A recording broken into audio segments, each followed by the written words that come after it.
Good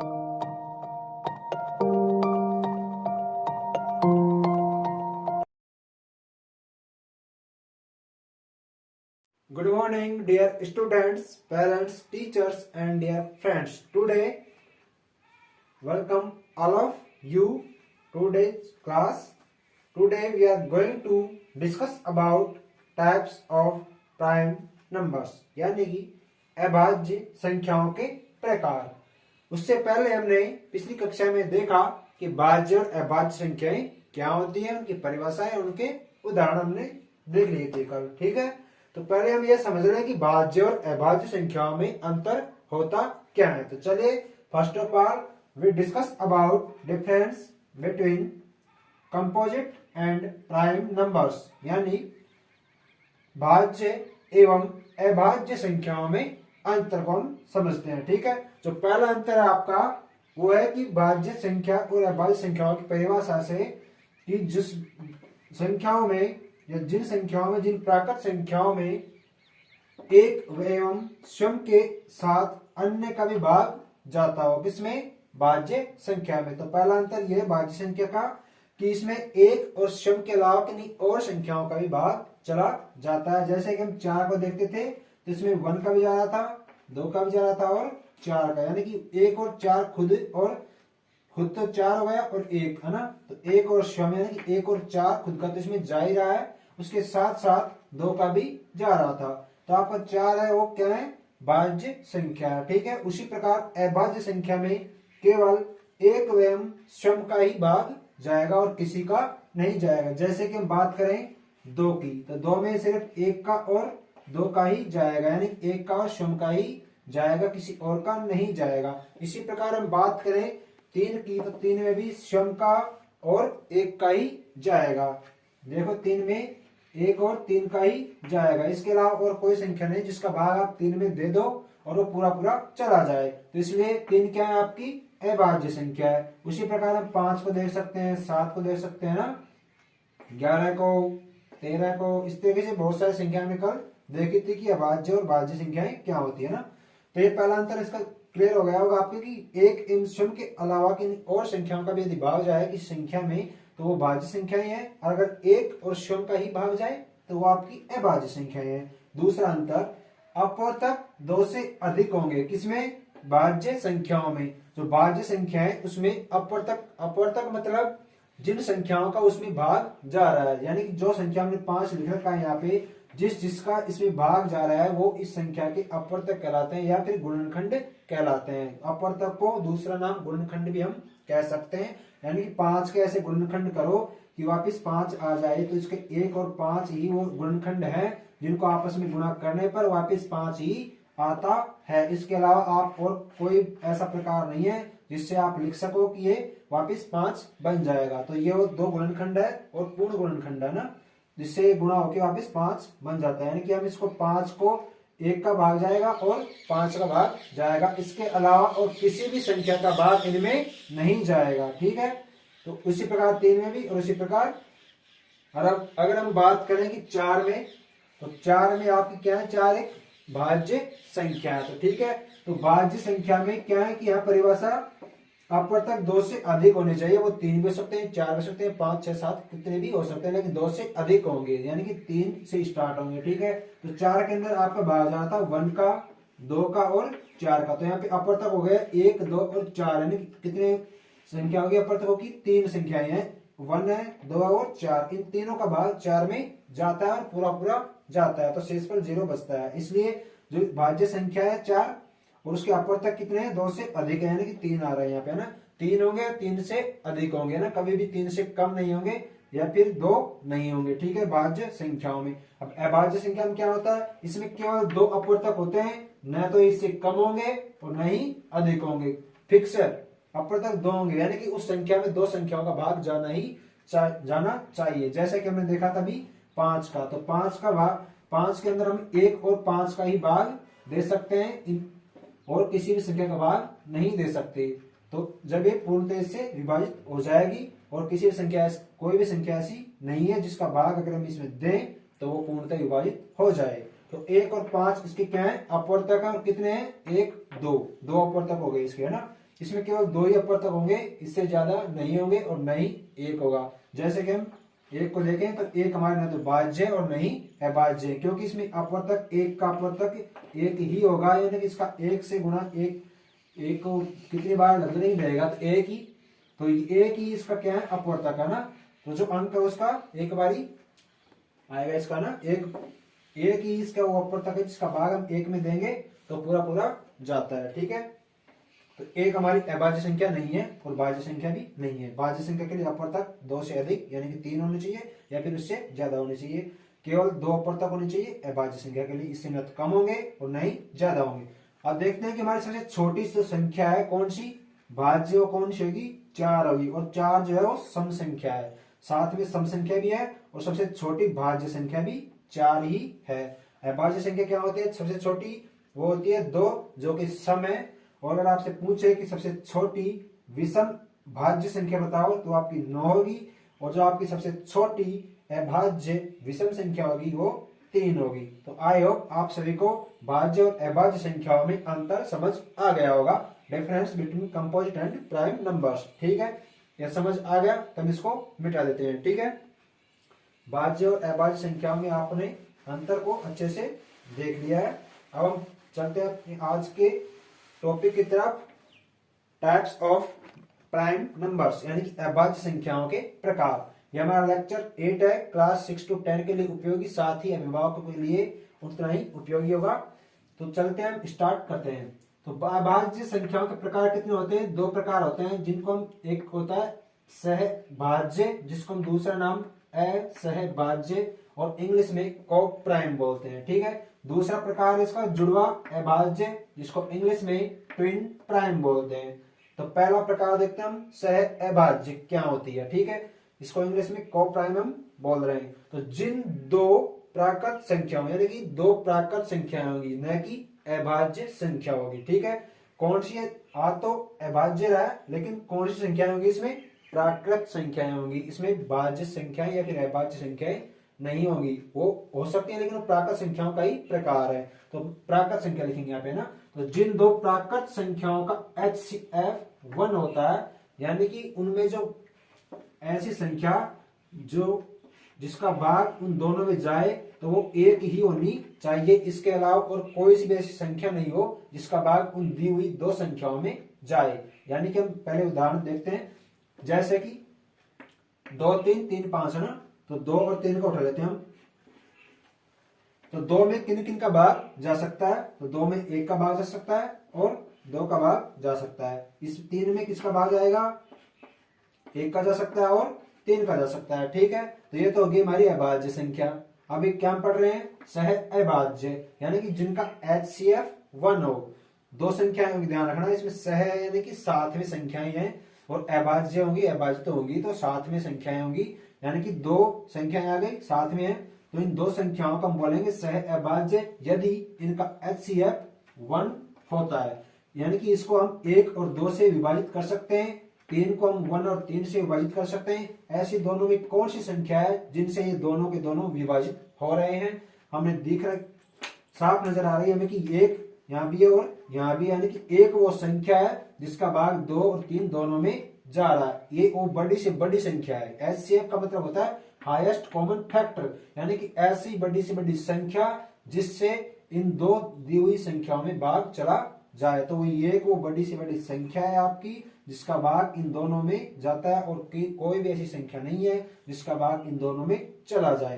तो हमारा 1 जो होगा इसका क्या है, HCF होगा। तो हमारे यहाँ पे 1 का भाग दोनों में जा रहा है, दोनों में 1 कॉमन आ रहा है, इसका मतलब 2 और 3 हमारे क्या है, सह अभाज्य संख्याएं हैं। उसी प्रकार 3 और 5 को ले सकते हैं हम। ठीक है, उसी प्रकार 5 7 7 9 9 11 इस तरीके से आप चलते जाएं। एक एग्जाम्पल देते हैं कि 2 और 9। मैंने कहा कि यहाँ पे अभाज्य संख्याएं नहीं लिखेंगे, हम क्या बोल रहे हैं यहाँ पे प्राकृत संख्याएं बोल रहे हैं। परिभाषा क्या है, जिन 2 प्राकृत संख्याओं। अब यहाँ पे 2 अभाज्य संख्या है लेकिन प्राकृत संख्या भी है, लेकिन 9 आपकी भाज्य संख्या है, अभाज्य संख्या नहीं है। हम पढ़ रहे हैं प्रकार अभाज्य का, लेकिन जो आपकी सह अभाज्य और या फिर सह अभाज्य असहभाज्य संख्याएं हैं उनमें आपकी भाज्य संख्याएं भी आ सकती हैं और अभाज्य संख्या भी आ सकती है ना। तो 2 और 9 जैसे कि हमने लिया तो 2 में सिर्फ 1 और 2 का भाग जाता है, लेकिन 9 में 1 का भी जाता है, 3 का भी जाता है और 9 का भी जाता है। ठीक है, तो इसके अपर तक हो गए 3, यानी कि ये आपकी भाज्य संख्या है और ये आपकी अभाज्य संख्या है, लेकिन दोनों को एक साथ लिख दिया हमने तो ये आपकी सह अभाज्य या फिर असहभाज्य संख्या होगी, क्योंकि इन दोनों में जो कॉमन आ रहा है, जिस संख्या का हम दोनों में भाग दे सकते हैं, वो आपका एक ही आ रहा है। ये इसका नियम है कि एचसीएफ उनका एक होना चाहिए, चाहे वो सम हो, विषम हो, भाज्य हो या अभाज्य हो। ठीक है, ये इसके अंदर आता है ना, इसमें अभाज्य आ रहा है, लेकिन ये कोई फिक्स नहीं कि सारी संख्याएं आपकी अभाज्य ही हो, उनमें भाज्य भी हो सकती है, सम भी हो सकती है, विषम भी हो सकती है। ठीक है, लेकिन दोनों संख्याएं कभी भी सम नहीं होगी, है ना, एक सम होगी तो दूसरी विषम होगी, हो सकता है दोनों विषम हो। ठीक है, तो लेकिन दोनों कभी भी सम संख्या नहीं होगी, है ना। तो यहाँ पे जैसे कि 2 सम संख्या है, ये विषम संख्या है। अब ऐसे कभी नहीं होगा कि 2 इधर आ जाए 4 इधर आ जाए, तो इन दोनों को सह अभाज्य संख्या कहेंगे नहीं, क्योंकि 2 में 1 और 2 का भाग जाता है और 4 में 1 का भी जाता है, 2 का भी जाता है और 4 का भी जाता है। तो यहाँ पे 1 2 1 2, यहाँ पे 2, तो यहाँ पे एचसीएफ आपका हो जाएगा 2 न कि 1। ठीक है, जबकि सह अभाज्य होने के लिए आपका एचसीएफ जो होता है वो 1 होना चाहिए, तो ये हमारी सह अभाज्य संख्या नहीं होगी। ठीक है, ये आपको समझ आ गई होगी। तो 2 और 9, तो 9 को हम 1 3 और 9 से विभाजित कर सकते हैं पूर्णतः, लेकिन यहाँ पे एक ही कॉमन आ रहा है, इसलिए इनका एचसीएफ 1 है, इसलिए हम इन दो जोड़ों को यानी कि 2 और 9 इन दोनों को एक साथ लिखें, ये 2 संख्याएं हैं तो उनको एक साथ लिख दिया तो वो आपकी सह अभाज्य संख्याएं हैं। ठीक है, उसी प्रकार हम लिख सकते हैं 4 9 5 19 इत्यादि। ठीक है, तो आपकी जो 3 6 2 8 4 6 इस तरह की जो संख्याएं होंगी जो सम हो सकती हैं दोनों या फिर विषम, लेकिन उनमें एचसीएफ 1 होना चाहिए, लेकिन यहाँ पे एचसीएफ 1 आपका नहीं है, तो ऐसी संख्याएं आपकी नहीं होंगी। ठीक है, तो ये आपको समझ आ गया होगा, जिनका एचसीएफ 1 हो उनको हम सह अभाज्य संख्याएं ही बोलते हैं। अब चलते हैं अपनी अगले प्रकार, जुड़वा अभाज्य यानी कि ट्विन प्राइम। जुड़वा अभाज्य संख्या जिनको हम इंग्लिश में बोलेंगे ट्विन प्राइम नंबर्स। इसकी परिभाषा, जिन दो अभाज्य संख्याओं का अंतर या फिर उनके बीच का अंतर 2 हो। क्या हो? 2, यानी कि जिन दो अभाज्य, यहाँ पे देखो साफ लिख रखा है कि कौन सी संख्याएं होंगी, यहाँ पे अभाज्य संख्याएं ही होंगी, यहाँ पे भाज्य संख्याओं का कोई मतलब नहीं है। ठीक है, तो यहाँ पे हम अभाज्य संख्याएं ही लेंगे, जैसे कि हमने 2 लिया, लेकिन जो आगे हम लेने वाले हैं अब, क्या 3 आपकी अभाज्य संख्या है? हाँ है, बिल्कुल है, 3 आपकी अभाज्य संख्या है। 4 नहीं है, 5 है। चलो हम देखते हैं, लेकिन यहाँ पे क्या कह रहा है आगे कि जिन दो अभाज्य संख्याओं का अंतर 2 हो, यानी कि जिनके बीच का अंतर है वो आपका 2 होना चाहिए, लेकिन 2 और 3 में से घटाएंगे हम 3 में से 2, तो यहाँ पे 1 अंतर आता है, तो आपकी जुड़वा संख्या 2 और 3 नहीं होंगी, तो कौन सी होगी? 3 और 5 होगी। तो यहाँ पे देखो 5 में से 3 गया तो 2 आ रहा है आपका ना, इनके बीच का अंतर 2 है, तो जो ये संख्या है 3 5, तो ये दोनों का जोड़ा है, ये आपका जुड़वा अभाज्य कहलाएगा। और 3 आपकी अभाज्य संख्या, 5 भी आपकी अभाज्य संख्या है, और दोनों के बीच का अंतर 2 आ रहा है, यानी कि 5 में से 3 गए तो 2 बचते हैं। इस प्रकार जुड़वा अभाज्य संख्या में संख्याओं के बीच का अंतर 2 होगा, और दोनों संख्याएं जो होंगी वो अभाज्य संख्याएं होंगी। समझ आ गया होगा आपके ना। और देखो 5 7, 7 में से 5 गया तो 2 अंतर बचता है, और दोनों आपकी अभाज्य संख्याएं हैं। 13 में से 11 गए तो 2 बचता है, 19 में से 17 गए तो 2 बचता है, और सभी आपकी अभाज्य संख्याएं ही आएंगी इसमें ना, और जोड़े के रूप में आएंगे ना, जिनके बीच 2 का अंतर होगा, 2 से कम भी नहीं हो और 2 से ज्यादा भी नहीं हो ना, सिर्फ 2 अंतर होगा, है ना, सिर्फ 2 आना चाहिए उनके आपस में घटाने पर, बड़ी में से छोटी को घटाने पर। तो ये आपकी हो गई जुड़वा संख्या है, तो ये इसके एग्जाम्पल देख लीजिए आप। अब चलते हैं कि इन दोनों में भी क्या कोई अंतर हम कर सकते हैं? जी हाँ, हम इनमें बिल्कुल अंतर कर सकते हैं। तो चलिए अब अंतर देखते हैं कि सहभाज्य और जुड़वा अभाज्य इन दो में भी क्या अंतर होता है। तो पहला अंतर है कि सह अभाज्य या फिर सहभाज्य, सहभाज्य या फिर असहभाज्य, असहभाज्य।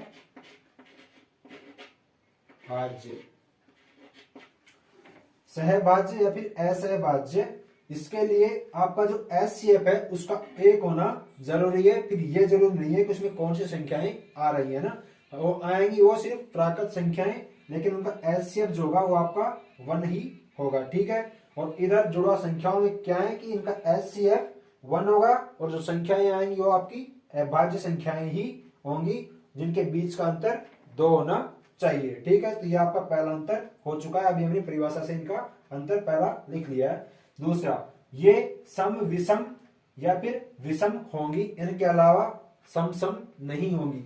सह अभाज्य या फिर असहभाज्य है ना, ये सहभाज्य गलत है, सह अभाज्य है यहाँ पे ना।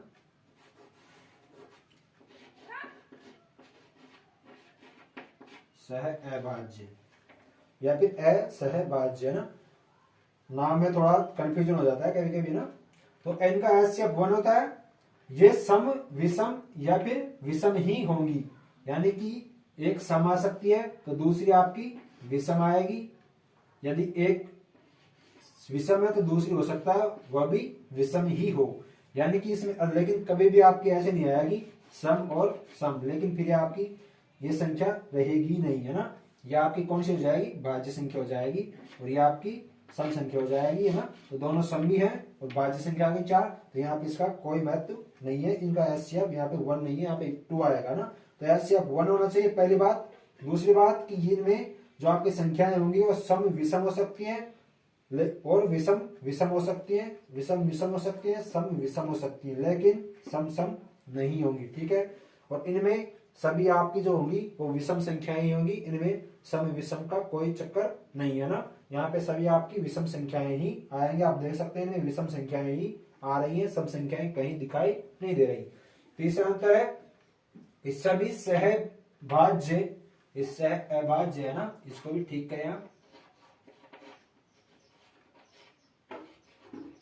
सह अभाज्य जुड़वा नहीं होंगी। जो आपकी ये सह अभाज्य या फिर असहभाज्य संख्याएं हैं, ये आपकी जुड़वा संख्या पूर्णतः नहीं होंगी। हो सकता है कोई हो, लेकिन पूरी पूरी जो आपकी संख्याएं हैं ये वाली असहभाज्य वो आपकी कभी भी पूरी तरीके से जुड़वा अभाज्य नहीं होंगी। लेकिन जो आपकी जुड़वा अभाज्य संख्याएं हैं वो सभी की सभी आपकी कौन सी संख्याएं होती हैं, असहभाज्य या फिर सह अभाज्य संख्याएं होती हैं। तो आई होप आप सभी को अंतर अच्छे से समझ आ गया होगा और उनकी परिभाषा भी अच्छे से समझ आ गई होगी। आज का हमारा टॉपिक जो कि प्राकृत संख्याओं के प्रकार का अंतिम टॉपिक था, अभाज्य संख्याओं के प्रकार। तो हमने प्राकृत संख्याओं के सभी प्रकार अच्छे से पढ़ लिए हैं, जान लिए हैं। अब हम आगे जो प्राकृत संख्याएं हैं और पूर्ण संख्याएं किससे बनी होती थी, पूर्णांकों से। तो हमने पूर्णांकों के प्रकार पढ़े, 2 पढ़े, पूर्ण, शून्य और प्राकृत। फिर हमने प्राकृत संख्याओं के प्रकार पढ़ लिए। अब हम पढ़ेंगे जो पूर्णांक और दशमलव संख्याएं, जो हमने शुरू के लेक्चर में बताई थी कि आपकी जो वास्तविक संख्याएं हैं वो 2 संख्याओं से मिलकर बनी हुई होती हैं। एक तो थी पूर्णांक और दूसरा था दशमलव ना। तो अब अगले वीडियो में हम बात करेंगे दशमलव संख्याओं के बारे में। तो ठीक है, तब तक के लिए धन्यवाद। पढ़ते रहिए, मुस्कुराते रहिए, हंसते खेलते रहिए और अपना अध्ययन निरंतर करते रहिए। धन्यवाद। जय हिंद।